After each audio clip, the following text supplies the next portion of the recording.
Okay, cool. Hey guys, it's Andrew with Jumper, and I'm joined by Lee from GoalViral. How are you? Good. How are you doing, Angel? Good, good. She is the expert. I mean, that's my go-to person when I need anything Instagram. She is got a marketing firm that specializes in brands for growing your Instagram accounts and has a team of people and growing that is just amazing, and it's done really great work for lots of different companies on here. And so she has come on board today we're going to talk about one of the things today about how to dominate the far left spot on your Instagram page, right? So so Lee's going to go through all this. It's kind of a technical thing, but it's very valuable, and we'll ask questions throughout there. But yeah, Lee, why don't you start off and yeah, give us a little. You can give us a little background about you guys, what you're doing, what you do. Mhm. You're about Go Viral, Mhm. and then we can jump into the conversation. All right. Awesome. Thanks for the invite, Sure. Andrew. My name is Lee, and I'm the founder of Go Viral. And a little background about us is that in the past decade, I've been spending time here in the Silicon Valley being a growth hacker for different companies.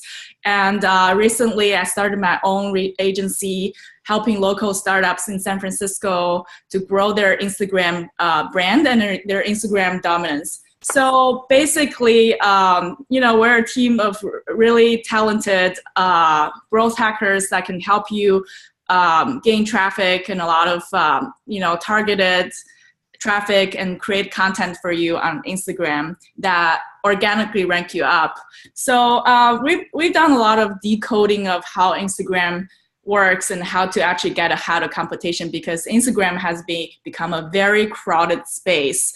Especially in the past year, all of the advertisers try to run more ads on Instagram, and the people that you follow these days are no longer popping up because the space is just really limited. So today we want to cover the topic of right now story has pretty much taken over as compared to in the past. Posts were really where you check out on Instagram, but now a lot of the time that viewers and users spend on Instagram are actually coming from Instagram stories. So as a marketer yourself, or as a startup or a company that if you help Instagram and I want you guys to kind of understand how it works with the algorithm for story ranking, and how do you get to, for example, you have 10K followers on Instagram, but all of these followers are probably not going to see your story all the time, because Instagram rank your story by the relevance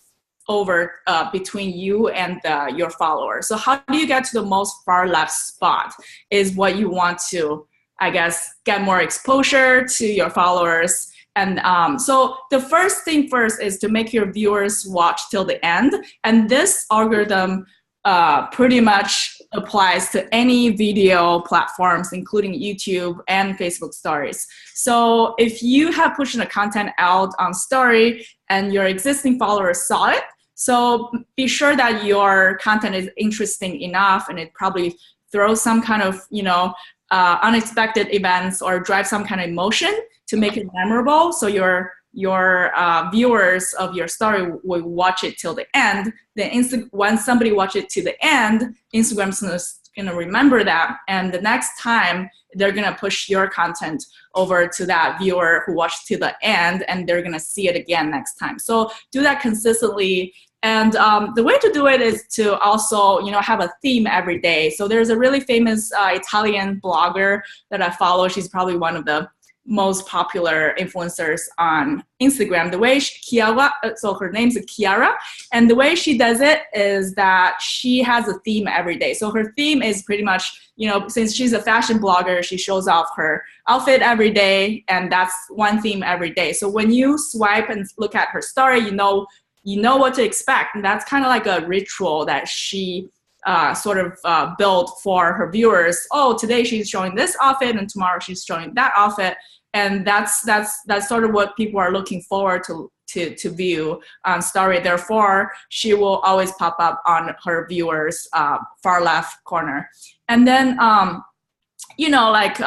another thing about Instagram story ranking is that we all know that engagement rules in Instagram, and engagement means how many likes and comments that you get in the past. But right now, Instagram is taking a very heavy weight on the direct messages that you get. So if in your story you're able to throw a question out, because Instagram just had a new feature added recently, it's called Ask Any Question. So if you have like that out on your story and you get a ton of question coming in, so whoever that asks you a question and take that initiative as your follower or viewer, they immediately get a positive score in terms of relevancy to you. So once they ask you a question or once they DM you, that can help you gain a lot of more relevancy to that account. So in the future, if you push another story out, whoever that asks you a question will see your story ranked up on the left. So that's So I guess that's the secret of how to rank up to story, is to get as many direct messages from your followers as possible, and try to have them initiate the conversation. If not, you could pretty much go out there and direct message them and start a conversation. Just basically build a relationship, and as long as they get back to you, and that's also a positive score for in terms of the algorithm ranking. So yeah, that's about it. I hope you guys learned something about how to dominate the far left spot of Instagram stories. So on theme wise, like, what makes a good theme? Like in terms of your brand and stuff. Like how do you come up with a theme? How do you conceive of what a theme would be? So I would give a good example that I saw was from Everlane. They have a pretty great following and engagement on Instagram. So it's a clothing brand here in San Francisco, and they have a theme called Transparency Tuesday. So every Tuesday, there's this host that will stand in front of story and ask and answer all the questions the followers have. So they'll be like, "Oh, your new T-shirt. What's a size small fit me if I'm this weight and whatever, or how does it feel when I wear your new slippers?" So they're gonna answer all the questions. So every Tuesday it's a theme for them to answer questions. And another theme I noticed that they do is they kind of come up with the best comments on the post of the day. So every day they just crop a comment from whoever that left them a comment. So this encourages their followers to comment more. So if your comment was captured as the best comment of the day, then they post it on story. They'll be like, "Oh, this is an epic comment." So so whoever that commented on that gets rewarded by the feeling of getting featured. So that's another theme they throw out. So those are good examples. Right. And so in terms of like in direct messaging and stuff like that, is that just going out and so in terms of direct messaging, trying to get that engagement with the brand? I mean, what like kinds of questions have you seen that work really well, or is it just based on a brand? I mean, how do you get that engagement so that there is interactivity and Instagram? That's a good question. Yeah. So I have tested out a few different ways to ask questions on, to drive direct messages over to your inbox. One way that works really well for one of the accounts that we manage is to ask for help. So people love to provide opinions. People love to provide advice to whoever that need help with. Given it, what's the next product that I need to, produce? Should I make it blue or red? So, and then you can be like, "Help, I need some opinion about how do you do this?" So people love to provide opinion and provide help. So that's one really powerful way to drive more engagement. But to the bottom of this, you also want to be very genuine, and you genuinely want to know the answer of it, versus you're just throwing out a question that you don't really care about, right? So it's a lot about driving the engagement and really build a connection with your followers. Right. And then you were saying that you can also reach out to people as well to try and get engagement. Is that correct? You were saying like you could go out to different different pages and then basically connect with those people to try and get engagement into your brand as well? Yeah, so you could get engagement from DM, and DM probably rules for engagement scoring right now.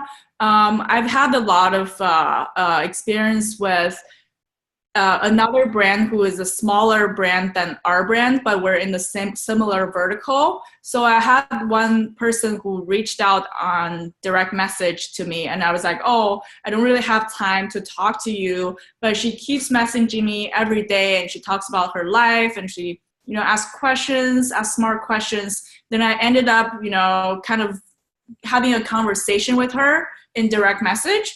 And, a few days later, probably a week later, I realized that every time when I log into Instagram, I always see her story on the far left. It means that Instagram realized that we have a lot of back and forth combos going on. So that way, her story is always in first of the most far left in my feed. So sort of top of mind kind of like conversation. Exactly. Mm-hmm. And I guess Instagram must figure that is where your eyes are attracted towards. So that must be like where you look first in the top left. Pretty much, yeah. And you're like, oh, there's that showing up over there. So is there ways to automate this type of thing, or is this just more of a manual kind of types of things that you have to do on this? For now, I'm not quite sure. I think last time that I checked, that Instagram hasn't opened up its API to the direct messages. So you can't technically send a message over to anybody that is from a bot or any automation.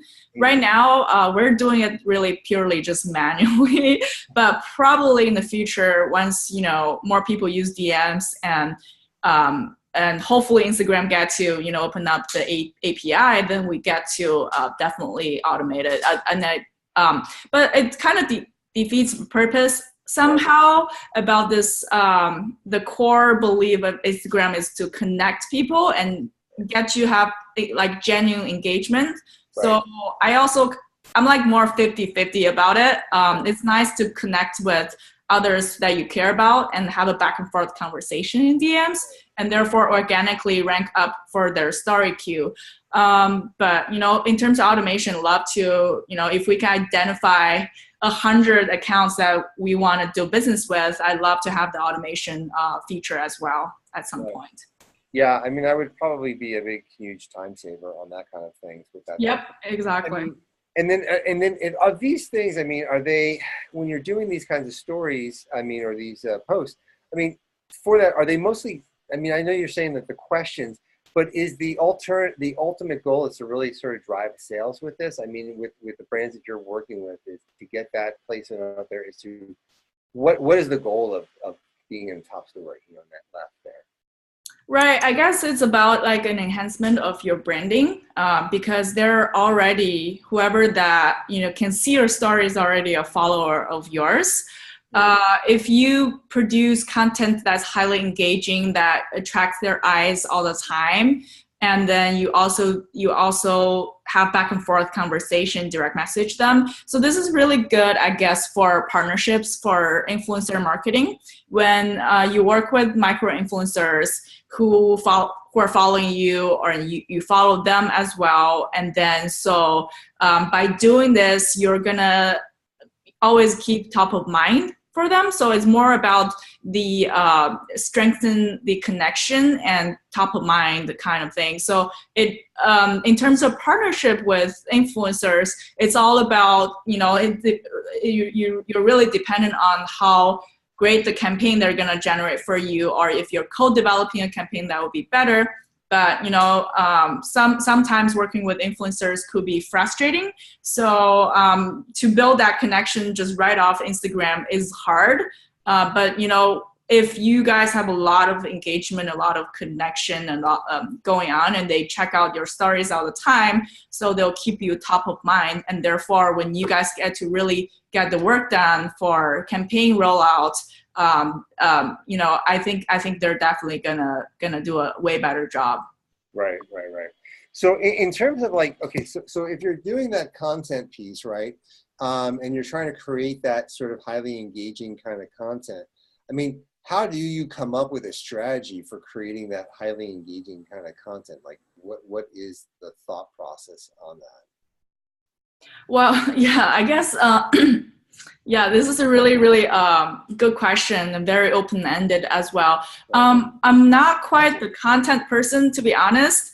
I have a team who actually are very talented to produce the content. So the way we do it is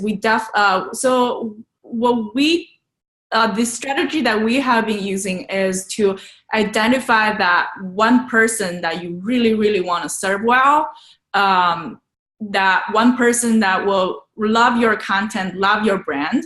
So we identify that person by what values do they have, what age is this person, and what's the name. So we give this person a name. And then so we also talk about what kind of interest is this person, like sports or fashion, or what is it, and are they family oriented, and like we kind of break it down to very very granular kind of understanding of who it really is that we want to serve well. So as long as you figure that out, then whatever that you build in your content has to be really focused on this person's interest. And, we just kind of go from there and brainstorm different ideas that could potentially serve this person very well. Right. So you're building like the customer avatar, I guess, Exactly. in terms of what that is. And do you keep refining that customer avatar? I mean, when you're doing this, are you looking to get an ROI out of this kind of customer, or just more comments, more engagement?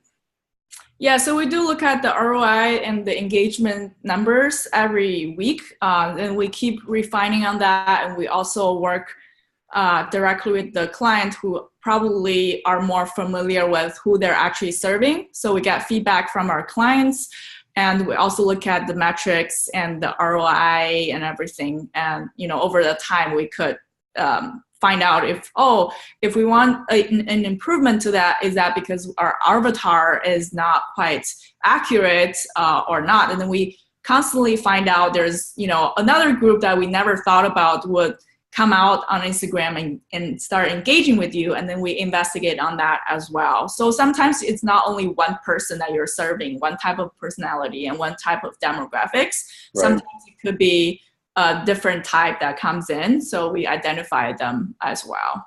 Yeah. Right. Okay, so that's it. So it's just a refining process, trying to figure out that thing. Do the clients typically know who their avatar is when they come in, or are they pretty much do you help refine that for them by asking them those types of questions? Yeah, it really depends. I think if it's an earlier stage startup that we work with, if the clients are still figuring out the product development and they probably haven't started selling a whole lot of it, and then they're probably imagining, we're gonna sell this to this group, but at the end, it always kind of ended up different from our experience. And versus if some of our clients, we have been working with them for a while, and their product has been really mature and rolled out internationally, and they know exactly who they're talking to, and really depends on the product stage of the client. Yeah. Interesting. And are there, is it pretty general if you're going from the US to Europe to Asia?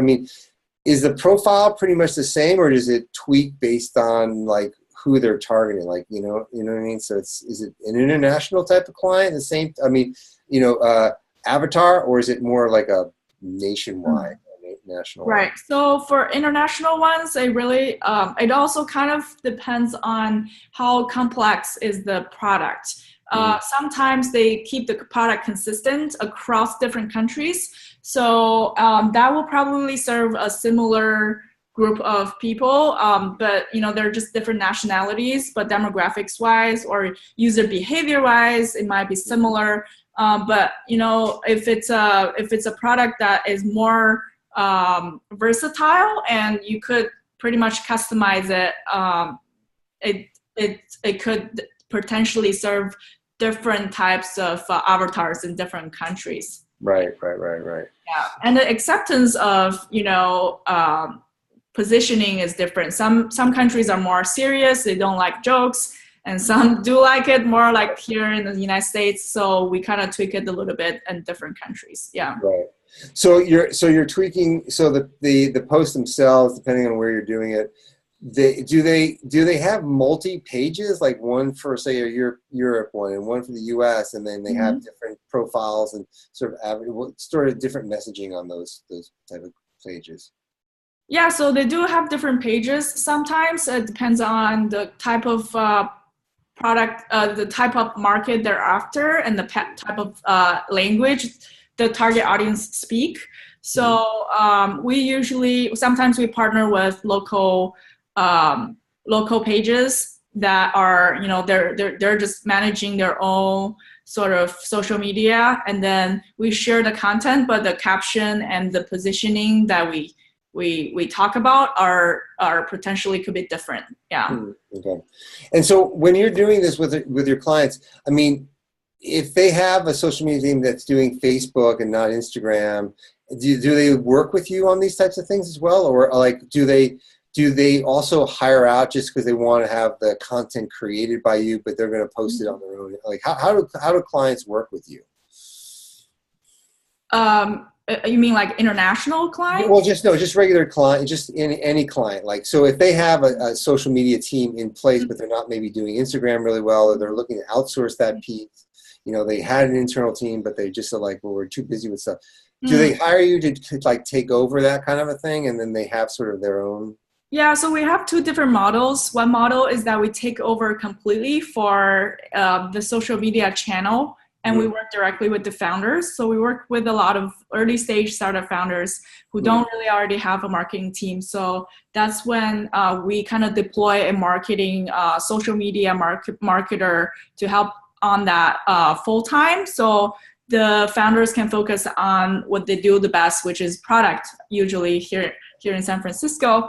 And another way is that we have a really mature product that it works really well is to do DM outreach to micro influencers, to build a community for you. If you're a social media manager and you need help with, somebody who's always on the phone, engaging with micro influencers, and that's what we come in place to help existing marketing teams to build a connection and a community of social media micro influencers who could give you shout outs. And potentially that's a very powerful way to grow your brand, because micro influencers, if you could potentially recruit 100 of them who have a few thousand followers, then that's almost 1 million of followers potentially you could reach. And we do that for existing marketing teams, and we handle all the legal and the contracts and follow up and all that work from that as well. Yeah.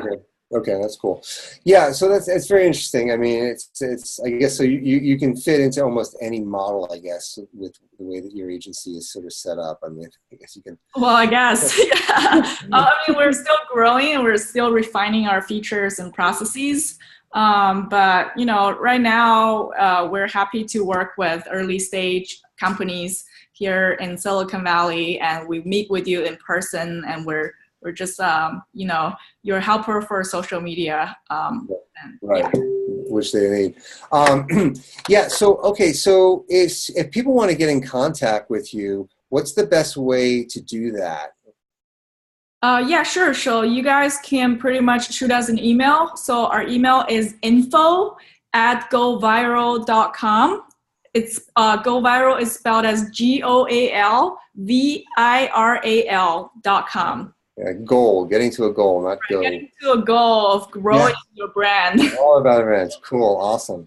Well, yeah. So this will be in the slide deck anyhow of that, so you can always contact Lee on this stuff. But yeah, Lee's awesome. I have many conversations with her late at night, asking her, "What do you think about this?" or "What do you think about that?" stuff. So she's a go-to person. I've known her for quite a while. We've done some speaking things together, and well, I just want to say thanks, Lee, for coming on, helping out the community here. And if you need any questions about Instagram, it's the person to go to. So thanks so much for your time, and we'll talk. Hey, bye. Thank you. Bye.